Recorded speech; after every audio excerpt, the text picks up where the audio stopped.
salaamaaleykum président Ousmane Sonko naa def Sonko ne ka yittey baa yéen a ngi ci jàmm naka njaboot yi baa kenn woppul wallaay Achim maa ngi lay nuyu naka madame 1 ak madame 2 baa ñu ngi ci jàmm rek wallaay Achim nuyu naa leen ñoom it président Ousmane Sonko am nga 2 minutes sa temps am nga wallaay Achim merci beaucoup dem ngeen pale ba ñëw waaw leen góor bàyyi xool ngeen ruq yeeg ruqaat yi fi ñuy war a peinturaat ak fi ñu war a sotti poudre mbóot waaw leen góor président président de man dama laa bëggoon a delloo njukkal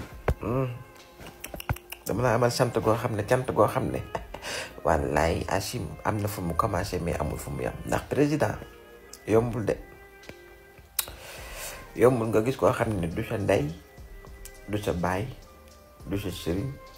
du sa patron du sa dara waaye loo mën di nekk ci dut ci ñàkk wóolute yenn nit yi wala yenn doxalin yi soo ko gisee rek cette confiance là dafay renaître te moo ñu dal ci yow président Ousmane Sonko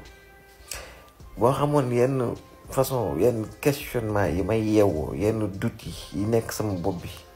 depuis que bi ñu waxee surtout ne Sénégal kat fal nañ Bassirou Diomaye Faye mu nekk suñu président je me réveille tout le temps tous les jours avec des mêmes choses les mêmes trucs dans la tête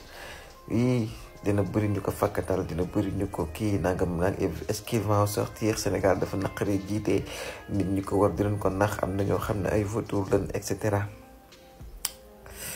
mais wallaay Achim je vais pas vous le cacher tey jii bi ma gisee images gis Bassirou Diomaye Faye dox ma gis nga dox je me suis senti tellement en sécurité dama beneen confiance dafa judduwaat et je me suis dit Bassirou Diomaye Faye en ce moment est la personne la plus chanceuse au monde. Il doit se sentir tellement en sécurité aussi d'avoir une personne boo xam ne si beaucoup de Sénégalais je peux même dire 54,7% des électeurs ci élection yi buñ ko gisee même confiance boobu la ñuy développer même sentiment d'être en sécurité boobu mooy am ci seen xol yi. Président je pense que c'est peut-être parce que li nga libéré Sénégal moo tax qu'on développe ce sentiment envers vous. mais daal naa la xamal leen amal naa la njukkal ndax depuis un certain moment je me disais que ça va pas du dem affaire bi du dem quoi mais bi ma la gisee tey dama ne ok à tout prix affaire bi dana dem parce que j'ai vu président Ousmane Sonko son excellence Bassirou Diomaye Faye xam naa ne il doit se sentir tellement en sécurité et aussi il sait que vraiment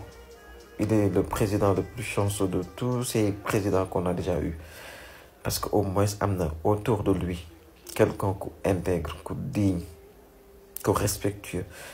ku xam Sénégalais yi ku dégg Sénégalais yi te ku yërëm Sénégalais yi te ku mel noonu kooku boo ko amee sa wet du la gaaw a juumloo et on espère que jamais da ngeen dem seen magistère ba mu jeex tàkk te du ngeen mës a juum ci ni ngeen di doxalee envers les Sénégalais wallaay Achim merci beaucoup ci sentiment d'être en sécurité noonu koy waxee sax jàngee soriwul de en tout cas je suis tellement en sécurité je me sens tellement en sécurité ma la gisee tey ci ginnaaw Bassirou Diomaye Faye wallaay Achim Bassirou le président nuyu ma madame 1 ak madame 2 mais